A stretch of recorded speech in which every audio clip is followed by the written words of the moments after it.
Hello, everyone, and welcome to another edition of the Angel of Words podcast, where your stories are heard.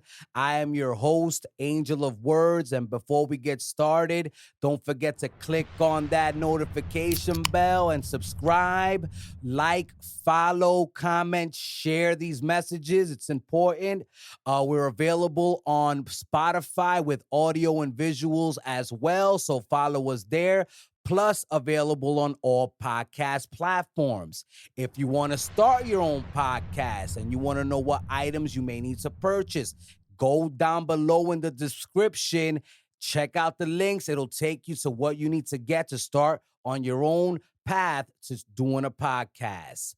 Now, we have exclusive merch. We have blogs on the website. Go to AOWENT.com for that.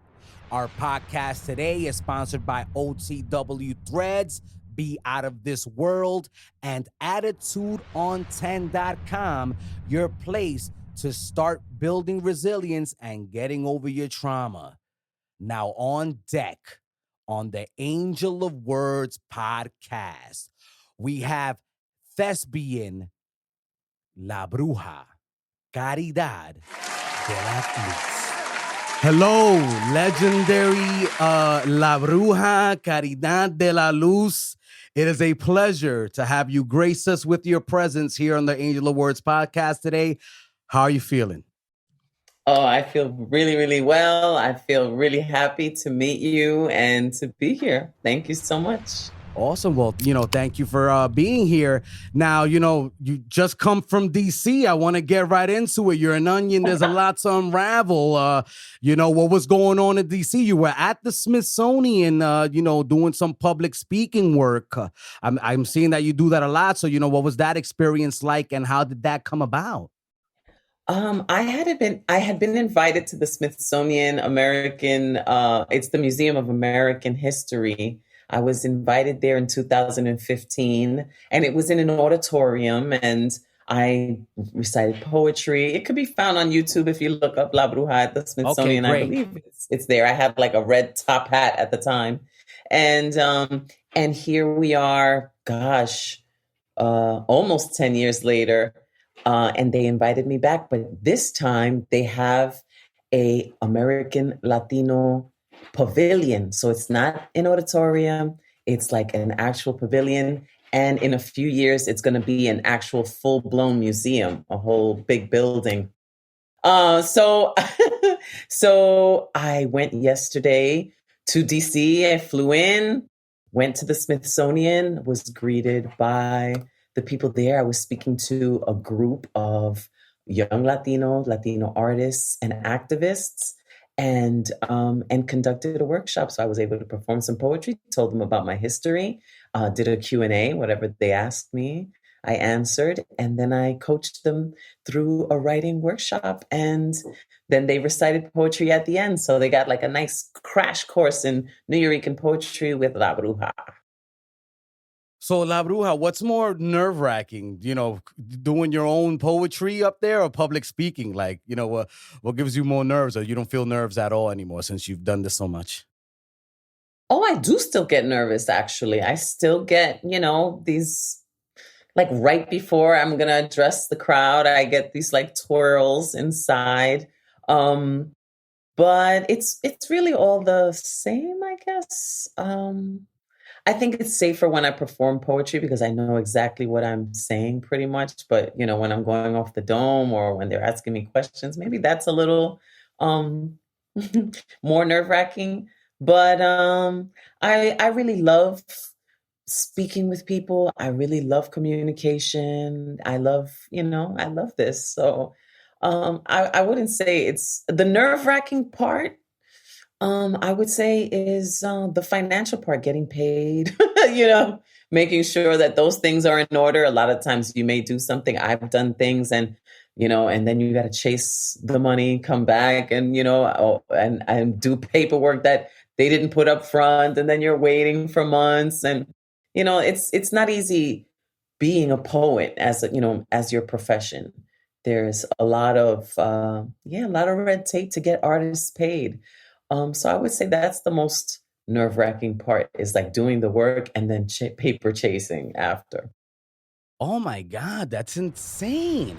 I figured, they pay you up front. I mean, you're performing. Like that's wild. Wow. So many schools, institutions, they don't have a budget like Yeah, that. It may true. seem like they do, but a lot of it, you have to jump through a lot of hoops. There's like vendor applications that they hit you with, and yeah, a lot of things that make it really difficult. Like, you may think, yeah, this gig, this is what they offered, but you can't really count on it all the time. So it's always good to have other things. That's another reason why I've done so much, is so that I can remain afloat as an artist. I mean, now I'm the executive director of the Nuyorican Poets Cafe, and now I have a salary, which is amazing. But before this, that's only been 6 months I've been in this position. So before that, I would do writing workshops. I do performances. I audition for films, commercials. I put my art in many, many pots so that I can be a full-time artist. Do you have management or artist management agent? Like, are you just doing this, by yourself? I do this by myself. I did have Okay. management at one time in my life, but Okay. um, I like speaking directly with the people that want to work with me. I feel like playing that, the telephone game is like when you have a manager or an agent, it's like so and so wants this and they want this. And then you have to figure out what they really want later on. And then as you get close, it's just, I rather just hear it directly and know what I'm going to do and just do it.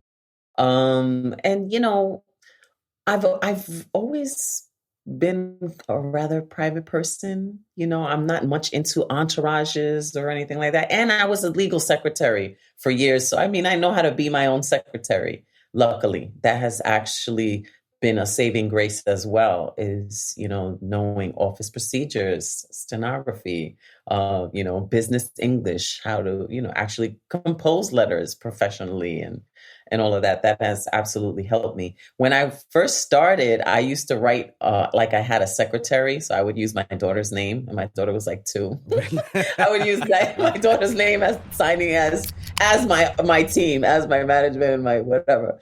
But it was just me, and it's still just me.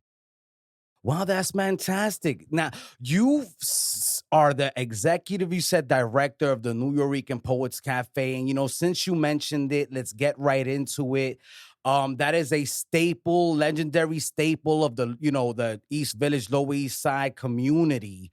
How did I know that you performed there. I've seen you perform there before. Like, could you, tell the audience, your transcendence there in the with the Nuyorican Poets Cafe?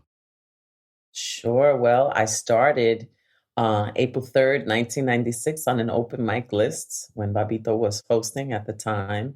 And then through the years, I stayed hosting. I would host open mics for many years. And then I started curating my own shows. I would do some of my own shows, but I also would curate like beatniks, for instance, was something that I started before the pandemic, which is Latinx artists in the beatnik tradition. And I would, be able to bring in artists, musicians. And then I became a board member.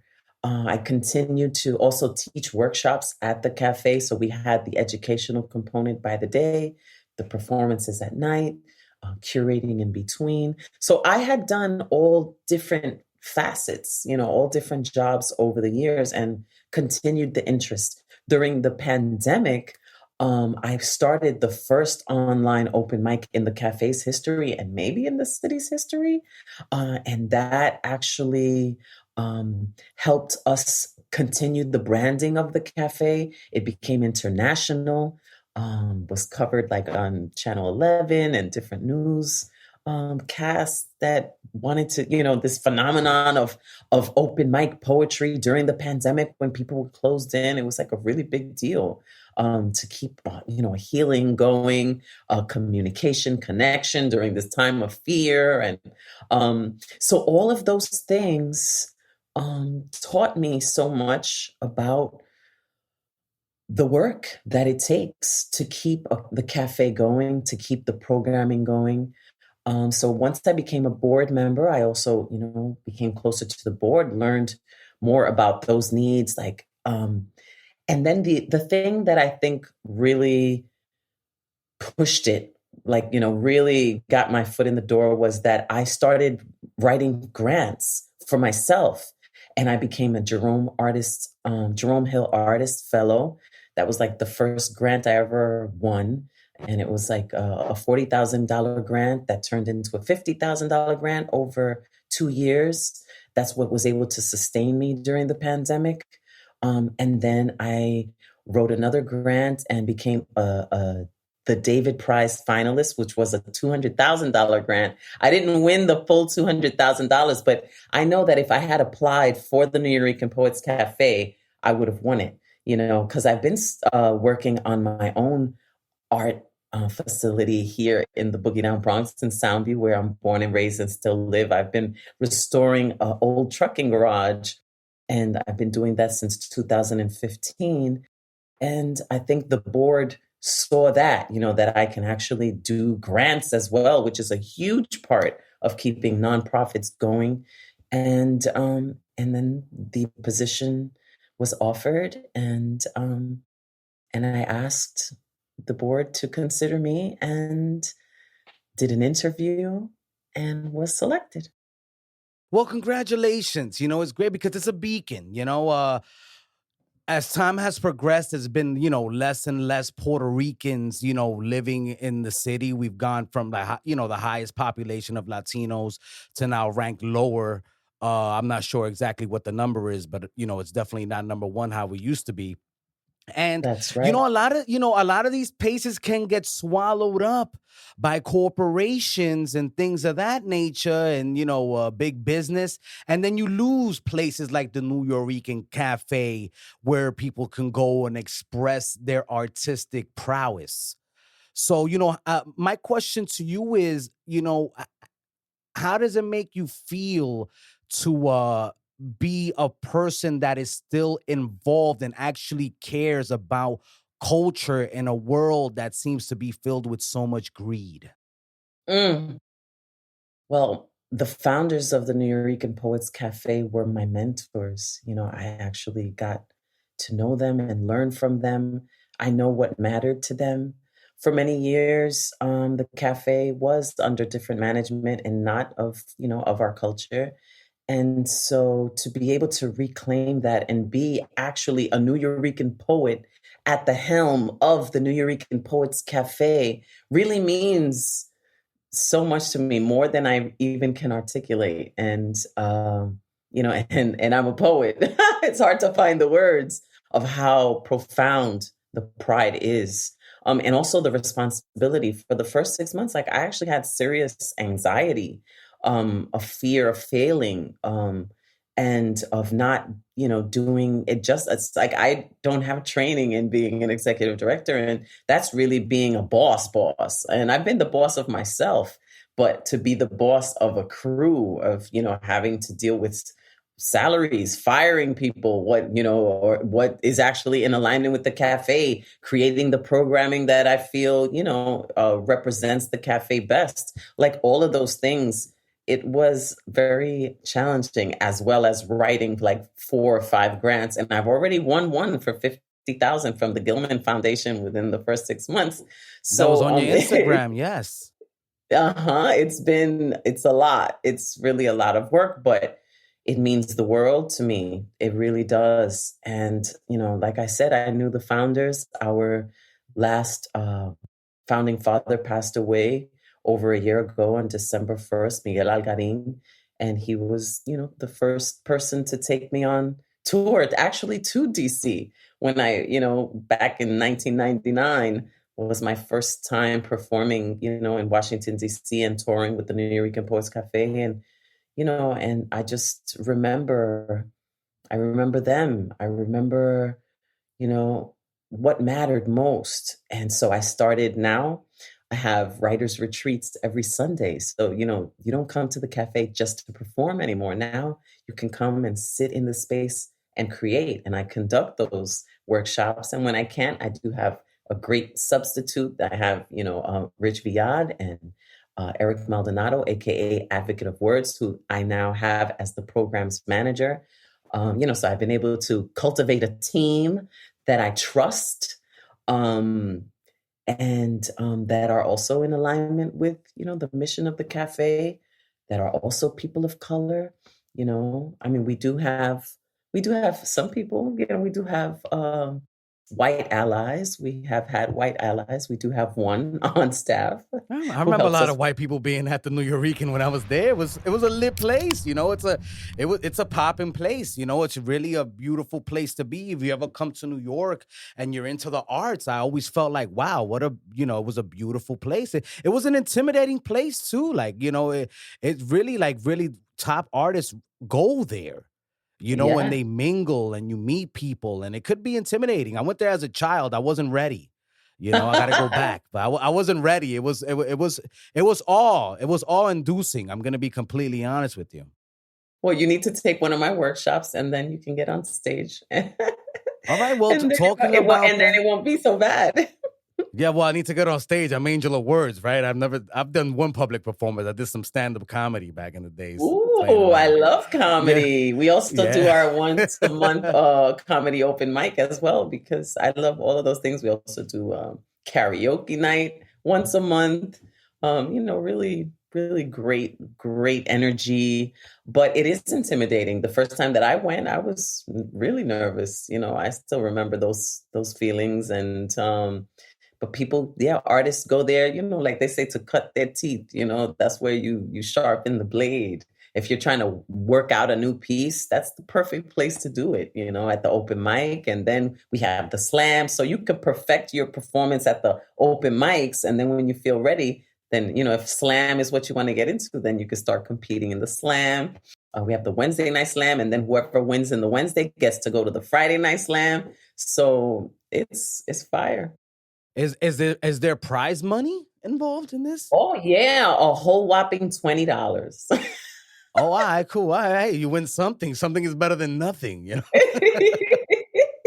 It is better than nothing, but the kudos, the credit that you get, the dap, as they used to say. Exactly. So it's the respect that you get, you know what I mean? And also, you get to get your name out on the scene, and mingle with people that put you in a different situation, So I mean, that seems like a beautiful thing. Now, these workshops, Bruja, these workshops, how much do they cost to get into, if you don't mind me asking, for the public?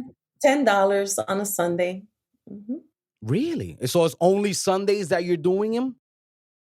Well, yeah, Sundays right now Okay.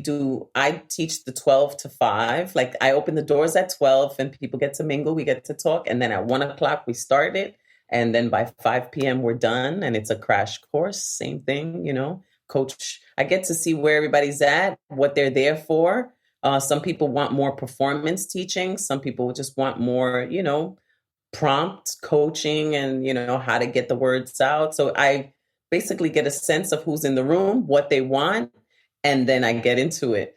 And then there is also a nighttime workshop taught by Advocate of Words, is how to write a book workshop. So we do the writing in the daytime, and then on Sunday nights, they do the how to write a book workshop. Yeah, and those prices are different. I don't know them off the top, but okay.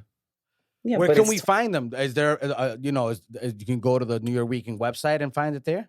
Sure. You can go to NUYORICAN.org, and it's NUYORICAN, NUYORICAN.org. You can look at the calendar and look at everything that's there. And you can follow us on Instagram. You could go to our YouTube page and see all the archived, performances that we've done, from the online stuff that we did during the pandemic to now that it's opened up. Now we do what's called hybrid, which is both online and live. So yeah, it's all there. Oh man, that's fantastic. So I mean, I guess you guys are hiring videographers and things of that nature. Like, do you have your own like set team, or is this like, do you do hiring freelance?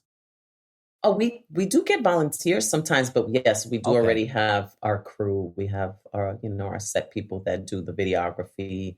We got the equipment. And since I just won that grant from the Gilman Foundation for 50,000, during the summer, we are going to lower the prices for the people. So we're hoping to have like a hot poet summer and have like $5 at the door for open mics and for different programs. So, Are you mhm. guys still selling drinks there? What's up? Because I think I recall there being a bar there, if I'm not There mistaken. is a bar, Oh yeah, you know. but we don't have like it's not like Okay, a full bar. We full have bar.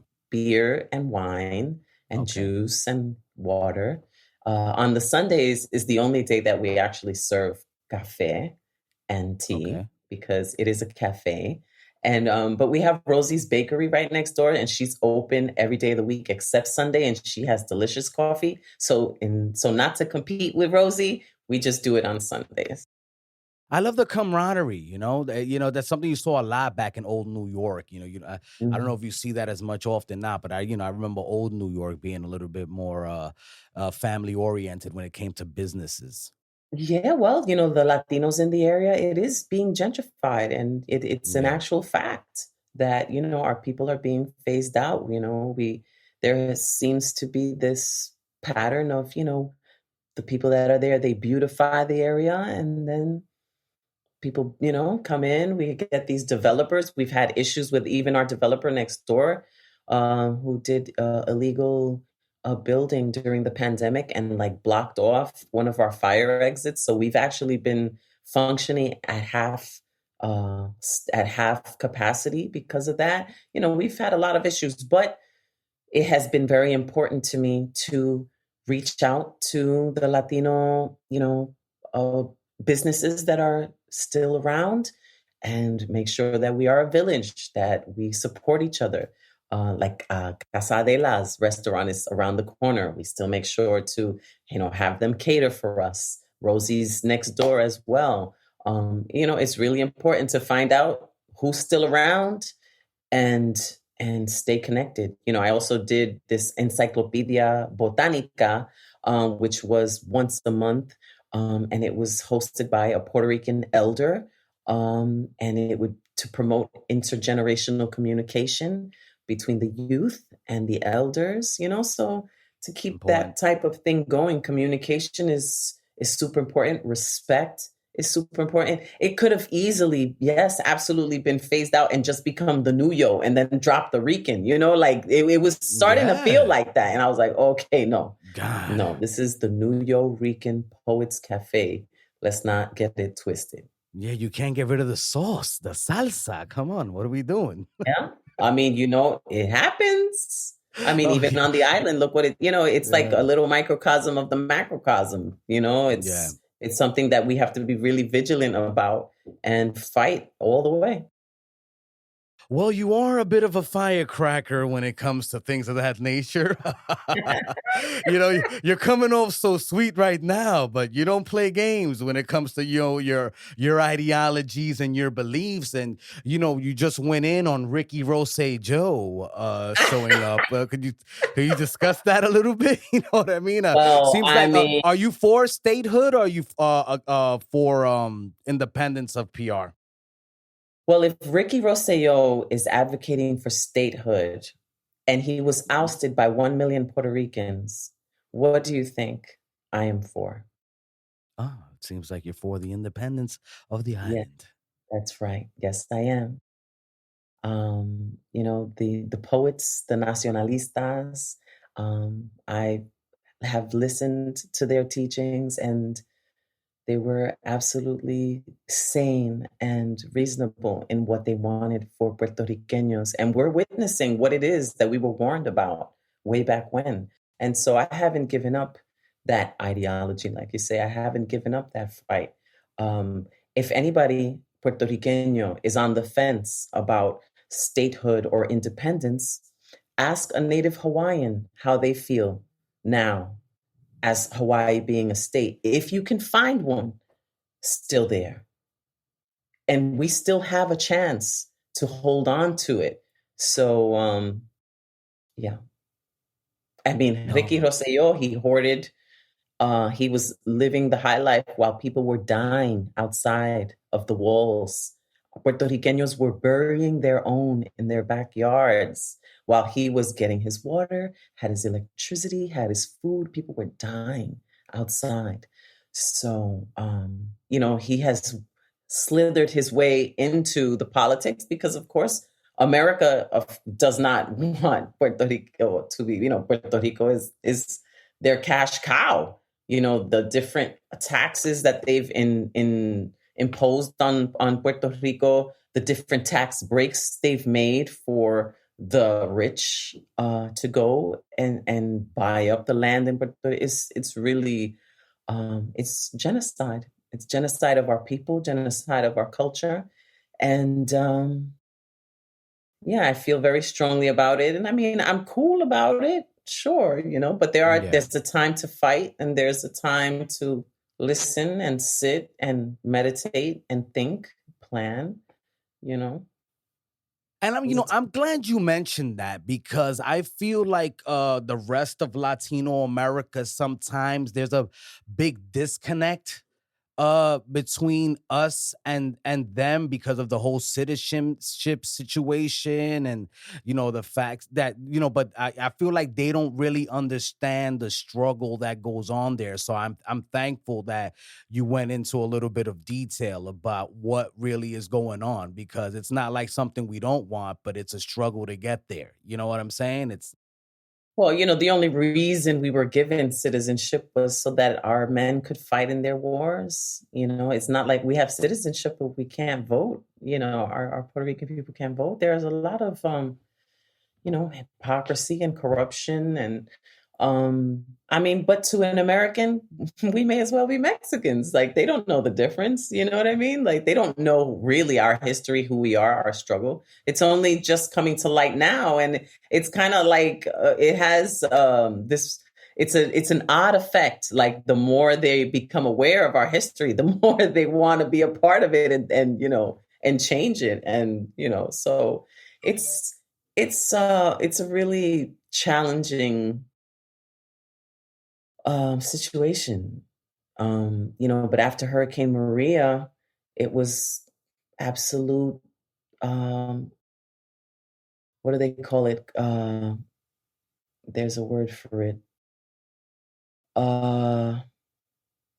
Se me escapó. Um, Disaster capitalism, where they let they abandon any repair, anything to save the people so that it actually clears them out. And then they come in with, the new agenda. So disaster capitalism. And then it's become like a Bitcoin mecca, so they're like creating this Bitcoin paradise in Puerto Rico. And it's happening. It's already in motion, but the way that a million people came together to oust Rosselló, if we could continue that kind of energy, uh, yeah. energy, right? It's not like it can't be done, but if we could all get on the same page about what should be done, we could do it. And what do you think should be done? Because it's hard. The economy, it's basically a tourist economy. It's a difficult situation because of the lack of being able to, from my opinion, from what I know, the lack of being able to be innovative and start your own businesses and things of that nature because of the taxes that you mentioned, amongst other things. If I'm not mistaken, it costs more to buy a Puerto Rican tomato than it does to buy one that's coming in from the outside. So You're when you're fighting absolutely from behind like that, it's difficult. It's like It is difficult, but that's why it was important to have our people voice um, at the United Nations, because the agreement and the understanding that we have with the United Nations is that Puerto Rico is a nation within a nation. It's still recognized that way. And we have absolute evidence of the corruption. And it just, if we had every Puerto Rican Because our Puerto Rican influence is worldwide. If we had every Puerto Rican see our strength, and collectively put our forces, our money, the Bad Bunny, like that's why it was so important, Bad Bunny to step forward, Ricky Martin, J-Lo, if we could get them to become more politically minded and leverage the artistry and their power, we could do it. That's what I believe. I mean, I think so too, but people don't want to get involved in politics. That's a slippery slope. People get scared. They get scared of their, you know they why get it scared is. of You know why they're scared is because America has assassinated our leaders. They will do that. And so I remember the first time that I made a political appearance when I first started performing, back in 96, 97, my grandmother was still alive. And we were advocating for the release of the Puerto Rican political prisoners. Oh my God, abuelita, she took me to the side and was like, "Nena, jamás te quiero ver haciendo eso." And I know is that she was afraid for me, and rightly so. Freedom fighters become political prisoners for years and years. I advocated, I was one of the 35 mujeres para Oscar to liberate Oscar Lopez Rivera. Dilcia Pagan is also a freedom fighter that has been a mentor to me. I understand the urgency, with Puerto Ricanos that don't want to lose the Puerto Rico that we know. So it's just, I think part of being a poet and an activist is invigorating the Puerto Rican pride, to have people connect to their Boricuaness. I know that people are afraid of being political, but you have to ask yourself, are you willing to lose it all? Are you willing to see it phased out? Are you willing to see that? And I'm just not willing to see that. No, I agree. The language is being lost. A lot of things are happening, man. It's unfortunate the things that you see, and I'm really glad that you have the fortitude to go out there and speak your opinion, because I honestly feel there's not a lot of people like you or Residente Calle 13 who goes out there and speaks his opinion too, and is no holds barred about that as well.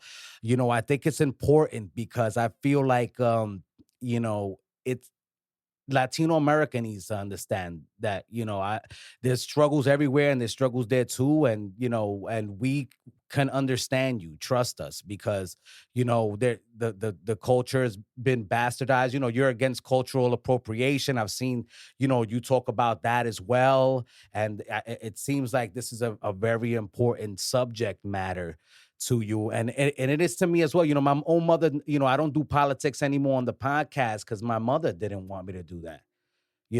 She was very political. She's seen people be, shot, in front of her, and, murdered in front of her out in Puerto Rico. So, it's something that she never wanted to see me do, because she knows the intensity of the situation. And it's unfortunate because I feel like, we could work together with countries to to build a good Puerto Rico and have a good relationship. And it's unfortunate that we're being hamstrung, and we've been hamstrung for hundreds of years. Hundreds of years, absolutely. But I also feel like the power of the internet, like now information is, ignorance is a choice at this point. The information is all there, and we're able to organize in a whole other way. And so, but I understand the fear. I understand it. We've been traumatized, we've been abused. And so I understand your mom's fear. I do. Well, we're talking to La Bruja, Caridad de la Luz. The podcast is sponsored by OTW Threads, Be Out of This World, and AttitudeOn10.com, your place to start getting over your trauma and build resilience. Both Puerto Rican brands, FYI, just the first time I've ever mentioned that on the podcast. But yeah, that's the hat I'm wearing today, guys. So, go to the website, check it out. Another important aspect of the knowledge that you uh give out to the universe is your passion for indigenous history, which, I consider myself, a person that pays attention. I always say I know enough to know that I don't know nothing at all. But then I meet people like you that I'm like, yeah, I'm, or research people like you. I'm like, yeah, I'm dumb. And that's why I think what I think, because you're really into the indigenous situation, the indigenous culture, and you really are a historian of, all the former tribes that, that are from the Puerto Rican, land. So it's like, why is that so important to you to continue to, make people know about their, not only the culture, post, the liberations of the island countries, but pre the liberation of the island countries? Well, our indigeneity, when, if you look and read Columbus's words about our people, he encountered the Taino people. They were sweet, loving, generous. We didn't know arms. We didn't need them. We were peaceful people. Um, I feel that Taino spirit. I live that way. Like, uh, genuinely, that is my way of being. I don't want to be a fighter. I have to be a fighter. But my nature is to be loving um, and to connect and to share laughter and music and culture and joy and good health and food and to live off the land. All of those things resonate with me. I also took a DNA test and I have Taino blood in me. And even though I have colonizer blood in me as well, I can't forget or let it die. I can't abandon my indigeneity. That way of living is just who I am. Like, it's who I'm connected most to being. So we have a beautiful history. We were not obliterated. We still exist, and I think it's important also because the agenda. Using religion the way that it was used was really a tool. They weaponized religion and vilified uh, the indigenous people and their way. Look at the Native Americans here in the United States. They would make these residential schools in the name of God and Jesus and kill. There's like mass graves of indigenous children, kill the Indian. And I forget what the phrase is. It's like kill the Indian and like raise the man or something, like some outrageousness. And the culture is just so beautiful.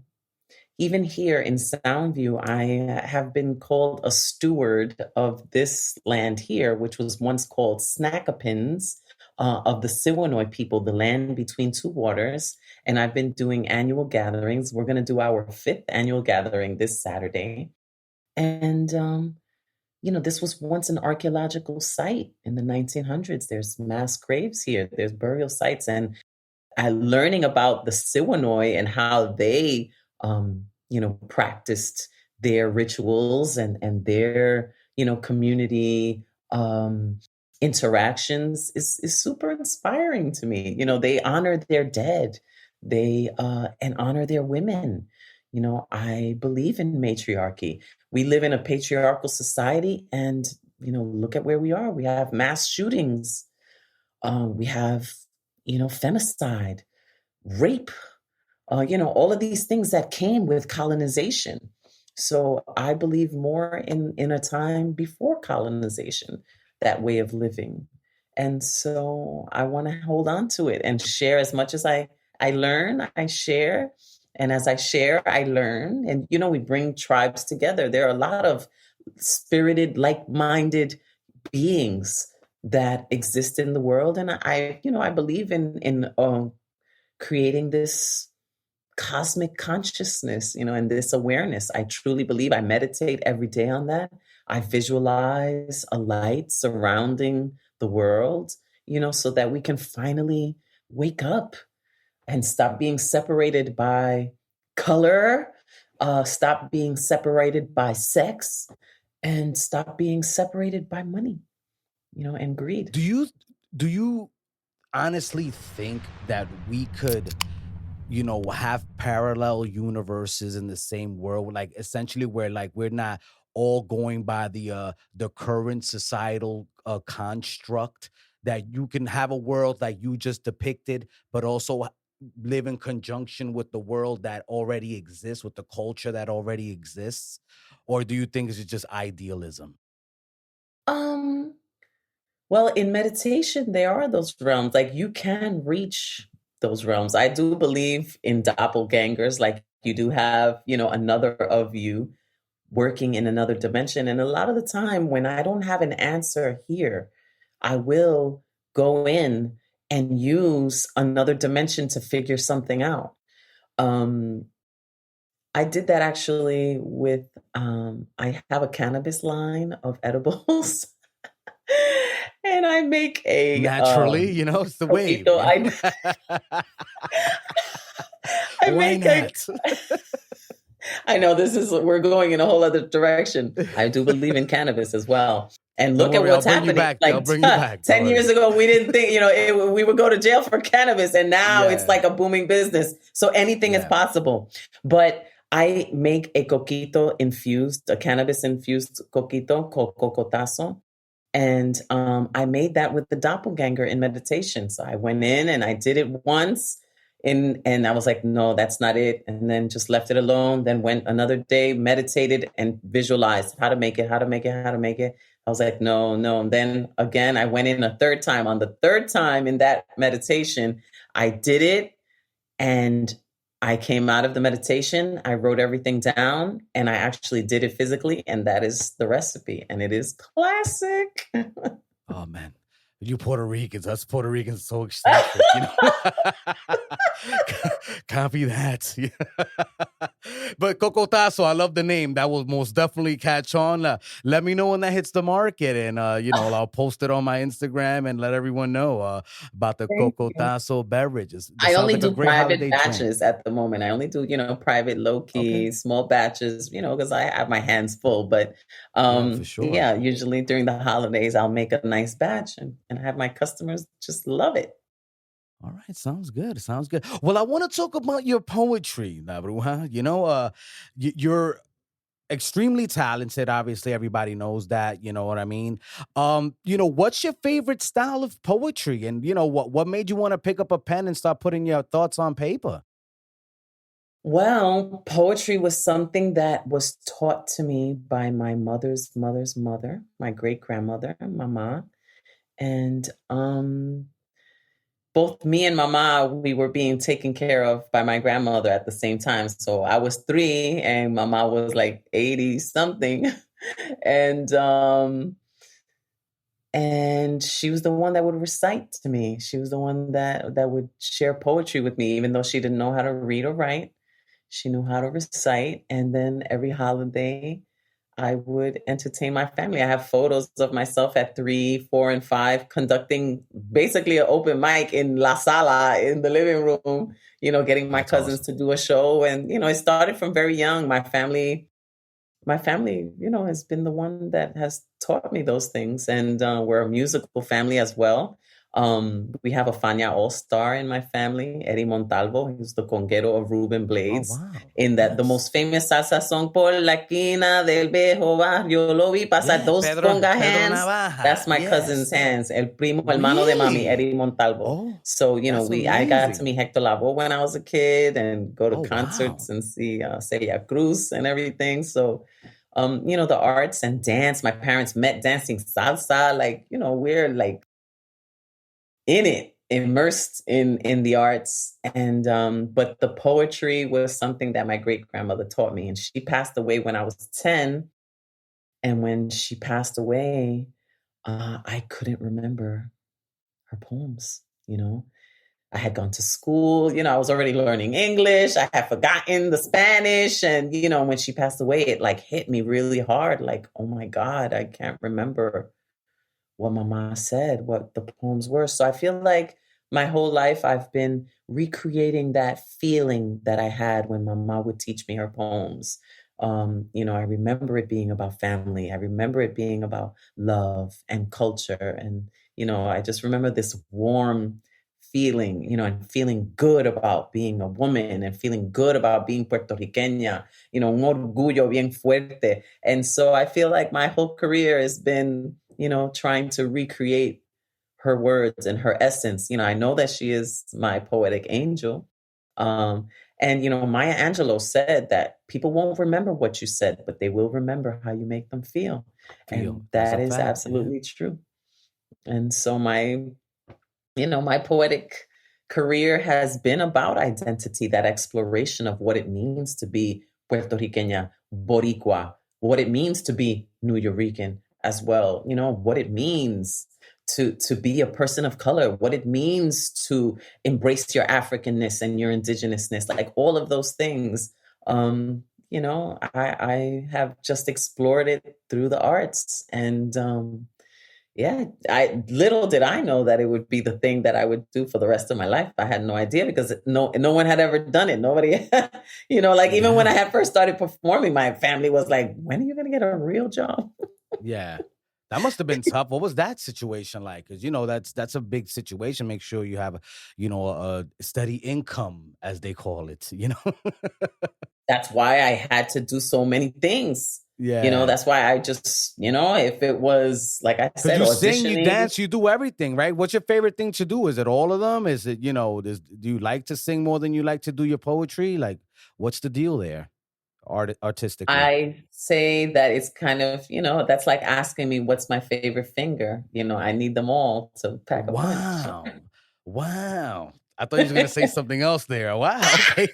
That's a very interesting point. That's a fact. I do not have a favorite finger. You do Right? need You them need them all. Okay. all. Copy that. Wow. Okay. Wow. I love it all. I love performing. I love reciting. I love singing. I just love the arts. I believe in the healing power of the arts, like being born and raised in the Bronx. I've been through some things, I've been through some tough things. But poetry, the arts, it was always there to like, so I guess poetry is the foundation of it all, even though, I love dance as well. My mother had me in dance school at the age of 4, like arts is just everything. How did you feel the first time you did Def Poetry Jam? That's cool. That's a big forum. I've been to, a Def Poetry Jam, recording before. So, I mean, that's intense, man. There's a lot of people in that crowd, these nice theaters and Broadway, it's pretty crazy. That was the most scared I've ever been. Word. Okay. I literally was shaking. Literally, my knees were going clack, clack, clack, clack, which is a horrible feeling. You never want to feel that scared. Horrible. Wow. And the way that it was filmed, it was all filmed in one night. So everybody was there. Everybody, Erykah Badu, Rakim, everybody was there. And they film it and then they break it up into episodes. So it's like, you get 5 episodes, 5 poets per episode. So I may have been like the 5th episode, 5th poet, but in person, I was first. So I was, wow. I don't know, can we curse? Yeah. Go ahead. No worries. I was shitting bricks. How about that? I made a house back there. Oh, no. But, that Bronx, that swagger, you would never know. I came out, I looked cool as a cucumber. Nobody knew that I was losing my marbles back there. And I had originally asked for a lavalier mic. And then last minute, I was like, no, give me a physical mic. Like I needed a microphone to walk up to. It was like my security blanket and I was able to do it. But that was the most scared I've ever been. And you get better sound from the regular mic. I don't know if you want to use a lavalier. You hear the ruffling of your clothes. You know what I mean? Like I think you made the right decision there. You know, that was a good move. You would have been a lot more nervous hearing those ruffles off your clothes when you're walking around and stuff. Because when you're nervous, you don't know what's moving when you're nervous. That's crazy. I think I wanted a lavalier mic because I think that's where the thespian part came in. Because I thought that maybe I would want to do more movement and more theatrical. Yeah. And no, last minute it was just like, nah, just go to the mic. That's hilarious. Guys, right now we're talking to La Bruja, Caridad de la Luz. The podcast is sponsored by OTW Threads, Be Out of This World, and AttitudeOn10.com, your place to start getting over your trauma and build resilience. Now, La Bruja, I want to talk about your blog situation because, I really appreciate the fact that you're so raw and authentic. It's people like you that make me want to push the envelope, on my own platform because, you wrote something beautiful. I want to talk about two pieces. You wrote a letter to your daughter on a blog, if I'm not mistaken. It was a blog that's, that I'll click the link, the blog that you wrote about my 19-year-old daughter. Correct? You remember? Yes, that? on my website, Caridad de la Luz. Yes, on your website. Yeah. All right, cool. Make sure that I'm not bugging out here. That was somebody else that I was reading. I also have a poem letter to my son, so I was like, I wasn't sure, No, I'm talking about. Yeah. I'm talking about the one about your daughter because it is LGBTQ month. Yes, it's Pride month. Mm-hmm. And in certain Latino spaces, in any basically any culture, there is that coming out aspect, which is the hardest part for a person in their family, and you wrote about that. And you also said something very deep that I didn't know how to love until I started loving my children. And that I took that love and I started having that unconditional love for myself. So could you describe, all of that in a nutshell? Wow. Well, my daughter is my second born and is a Gemini. Shout out to the Geminis. Yeah, and so they were naturally born two-spirited. And so growing up and raising my children, I just made sure to raise my children the way that I always wished I had been raised. I mean, my parents did the best that they could, and I love them very much, but there were, very painful ways of raising kids, like we would get beat. And, it was, so I wanted to raise my kids differently. And growing up, we weren't really raised to be an individual. We were raised to be a good child, to be,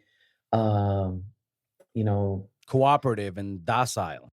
Yes, not to have, not to ever voice an opinion, especially if it was against the parents, So I made sure that I would listen to my children. And even if it was about me, I would listen and not be reactive or defensive, as best as I could. I would internalize what they were saying and sit with it, and try to really understand why they were feeling what they were feeling. And if it was a misunderstanding, to basically state my case, not just, I'm your mother, you listen, that's it. Like a lot of people, they lose their kids, and a lot of parents are hypocritical. Like they judge their kids for things that they themselves did, but won't admit that they did. And then they punish their kids for being the same way and shaming them. And, like I definitely didn't want to do that.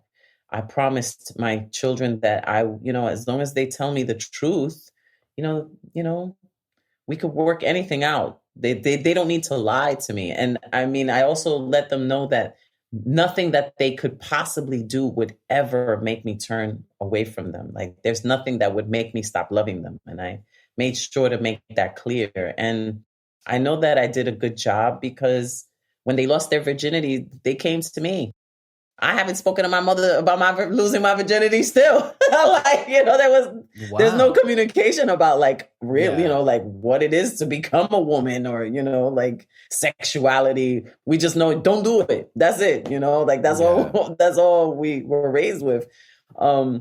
But I made sure generational curse, it built generational trauma, you know what I mean? And then, you don't communicate, you're passing that on from generation to generation, and it barricades your growth. Yeah. I wanted to break those chains. I wanted to do things different. And I was accused of being too liberal with my kids. My mother would sometimes, when they would express their own opinions to my mom, like she'd be like, you need to beat them kids. And like I have raised my children my way, and I'm really happy that I did, because they're very close to me. We perform together. We travel together. I feel like, and I do say that I've made my best friends from scratch. I made them from scratch, and we're super, super close. And we can talk to each other about anything. And as a parent, can you say that? And if you can't, what is it that you're doing? What is it that you're afraid of? There's a lot of power in vulnerability and being honest, and some people just don't want to put themselves in like equal footing, and there may be a challenge in establishing respect, but you want to get respect by the love, not by the fear. If you're getting respect from fear, that's not really respect. You want to earn that genuine respect from your children, and only communication will do that. It takes a lot. And like I realized I didn't love myself. I only knew what love was by how I felt about my children, this unconditional love like that I feel for my children. I was like, I don't love myself like that. Well, why not? And I had to go back and do these work and treat myself like my own baby, and, nurture myself and love myself. And, I learned that by being a mom. Wow. That's profound. Thank you for sharing that with us. I appreciate that. I know it's a deep situation. Maybe people don't want to talk about that, but I appreciate and I saw that. I really respect how candid you are with your material online. And I want to talk about one more thing, the Spick poem, because, that would turn me crazy when I heard it. Then I read your poem and I'm like, wow, she just turned that negative into a positive. So I want to know how that poem came about. Well, there was this whole issue at Museo del Barrio at one time these years ago. The word came up, SPIC, and we were told like never to say that word, that it isn't used anymore. But when I went into my dictionary, and I have a collection of dictionaries, I like old dictionaries. In the old dictionary, it was there. The word was there, and I was like, see, no. We have to, to deal with this. I mean, it's kind of the same battle with the N-word, like whether you should use it, whether you shouldn't use it, how it's used, who could use it, not that we call each other that, the SPIC, but I did want to explore and give it, a new meaning. So I love acronym poetry. When I was on Def Poetry Jam, I did WTC, and it was well received. I got to say what I wanted there. And so, there was this issue with Museo del Barrio, and then I wrote that poem to kind of just address it and get into it. So it's an acronym piece. It's also a song on my For Which It Stands album. And that's on Spotify and on iTunes. And SPIC. SPIC. It don't mean the same thing to me. SPIC. SPIC. I define my dictionary. SPIC. SPIC. Ten mucho cuidado como llamarme a mí. SPIC. SPIC. Que con mi ESP I see what I see. Spanish people in crisis. Speak politely, I'm crazy.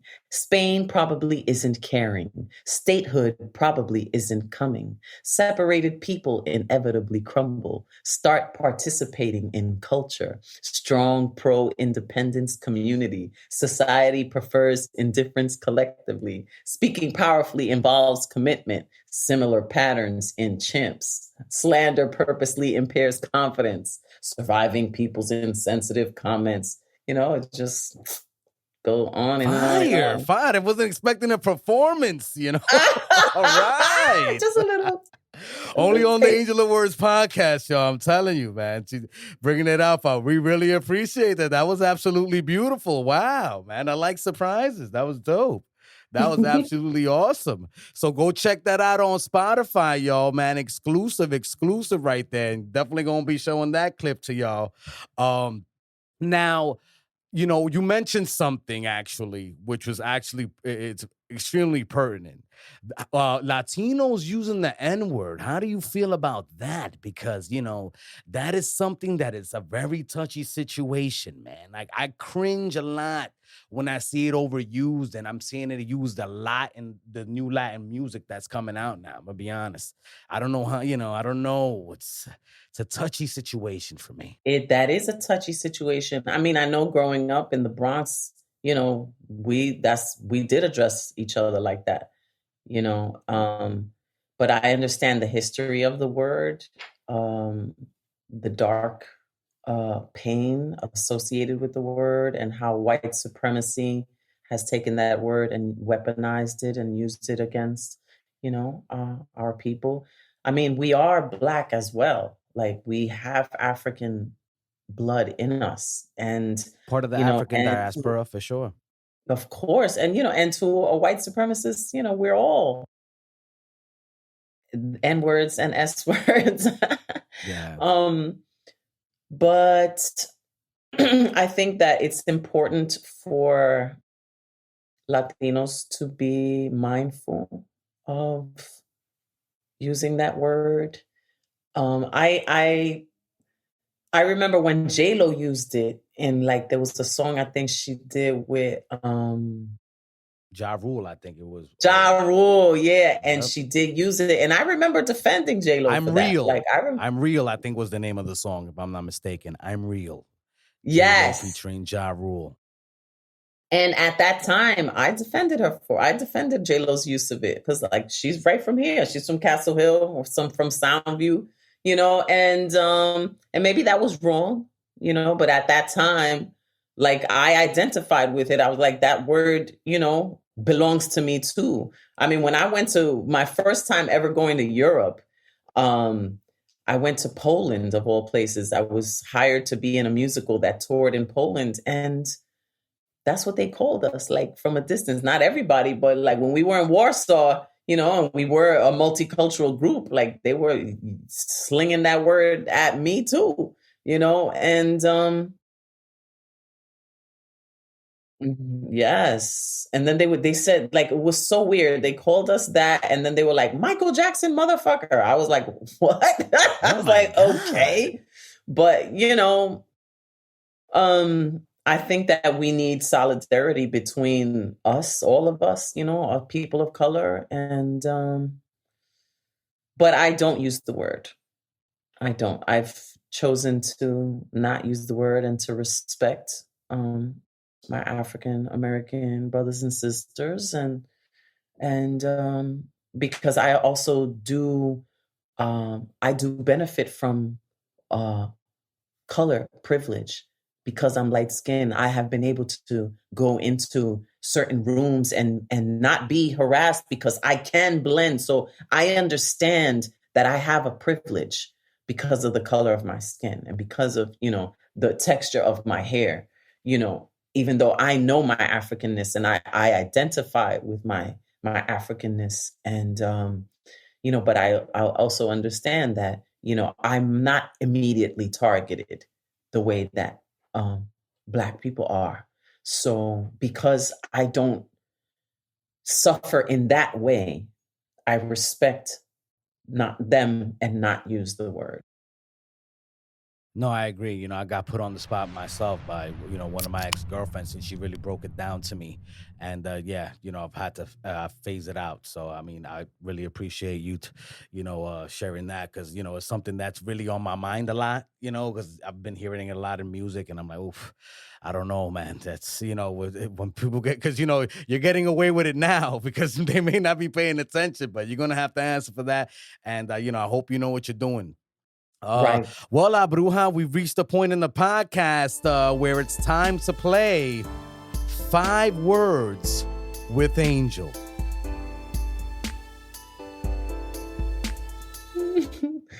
All right, 5 Words with Angel brought to you by OTW Threads and AttitudeOn10.com.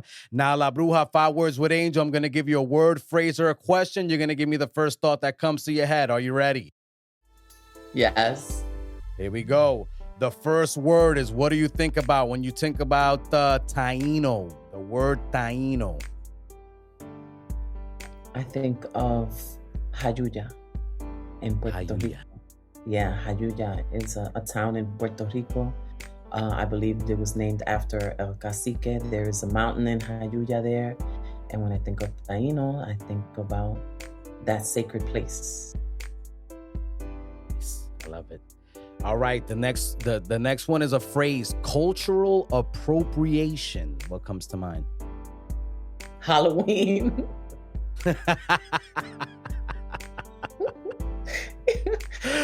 Yeah, I think a lot of people, yeah, that's a that's a fact, are doing some serious cultural appropriation and calling it a costume. Yeah, no, you ain't never lie about that. I actually interviewed a Asian lady on my podcast last year, and she said she didn't mind it because it was good to see it on different cultures. Their garb. Yeah, I think it's beautiful. I mean, my parents got married on Halloween, so Halloween was like the best holiday ever, nice. And I've certainly I have certainly enjoyed wearing different garments that represented other cultures. So I guess I'm guilty of that. Yeah. I know I am. I ain't gonna front. I worked for like 15 years in Greenwich Village. God knows what I did. I forgot some of the costumes I wore. Forget about it. There's pictures of me probably somewhere, and I don't even know it, doing stuff I shouldn't have been doing for sure. Definitely. All right, La Bruja. The next word is the NUYORICAN Poets Cafe. The first thing that comes to my mind is like a whole flash of like what I see is like I see all the elders at the bar inside. I see the elders, like I see them. I hear them. Pedro Pietri, El Reverendo, Miguel Algarín, they were, boisterous people. Tato Laviera, Miguel Piñero, boisterous elders. And when I think about the NUYORICAN Poets Cafe, I think about really the spirits that live there now. I love how it's become an institution. That's so fantastic. I'm so glad that you're taking over it and that it's in good hands, and I hope that whoever takes over, that you mentor somebody that's super dope. I mean, I think that's important. I'll be sure. You know what I mean? Definitely. The torch, just like we ain't gonna fling the torch. Because I feel like they made a great decision. People really respect you. You're really a part of you're in societies in New York that are important, part of, a lot of people are important in, these areas. And I really appreciate that they passed the mantle on to you. That's pretty dope. You know what I mean? The next word is Mary Bertram. Oh, you took it way back. Yo, we do research on this podcast, girl. We do research over here. I'm a Bertramite. I'm an absolute Bertramite. John Leguizamo is a Bertramite. Yeah, Q-Tip is a Bertramite. We got some Sergio George is a Bertramite. We got some serious serious artists in the world that are from Murray Bertram High School. I didn't know you called yourself Bertramites. I didn't know that was a thing. That's awesome. It is a thing. That's actually where I became a thespian. You know, Murray Bertram High School was where I learned Shakespeare and started doing recitation contests and won as Lady Macbeth doing the sleepwalking scene and competed in everything, learning sonnets and all of that. The sound sound and fury signifying nothing. That's amazing. You go. All right. The last word is what do you know what? The last one is a question. How did La Bruja, the name? Who named you that? Like, was that a moniker you gave to yourself, or was that given to you by an elder? Like, what is the genesis of La Bruja? I called myself La Bruja. My parents got married on Halloween. You know, it started there. I was always a little bruja. I am named after the Orisha Ochun, La Caridad del Cobre. And so, you know, even though I was baptized Catholic, we were still, you know, practicing espiritismo en la Mesa Blanca y curanderismo. I didn't talk about this in the beginning, but, you know, I used to just say that when we write, we spell, we are spelling, we are creating spells, which is true. It is in the language, but, you know, there was a much deeper meaning for me, La Bruja. I also recognize that women that believed their own thing outside of religion were called witches, and they were killed and burned. And so, you know, in honor of all of those powerful, feminine, divine women, you know, it's in honor of them. It was a political choice. It was a feminist choice. I didn't have the word at the time, but it was to decolonize people's minds when they think about women as healers. So I didn't know it was decolonization, but I knew that's what I was trying to do. And I was the first person, you know, to come out here and call myself La Bruja. You know, a lot of Puerto Rican artists use English names like Evie Queen, Daddy Yankee. I wanted to make sure to use a name that, you know, wasn't in English. You know, I wanted to make sure to, you know, stay true and to make people think. Come here, girl. Come on. I wanted to make sure that people knew that there was a lot more going on than just, you know, spitting some rhymes. Come here, girl. No, definitely. Well, La Bruja, could you give our audience a message, you know, and, you know, poets in particular, a message about their craft before we end the podcast today? Well, you know, there is no machine that can take a picture of your thoughts. At least it's not perfected yet. So the only person that can do that is you, by writing your thoughts down.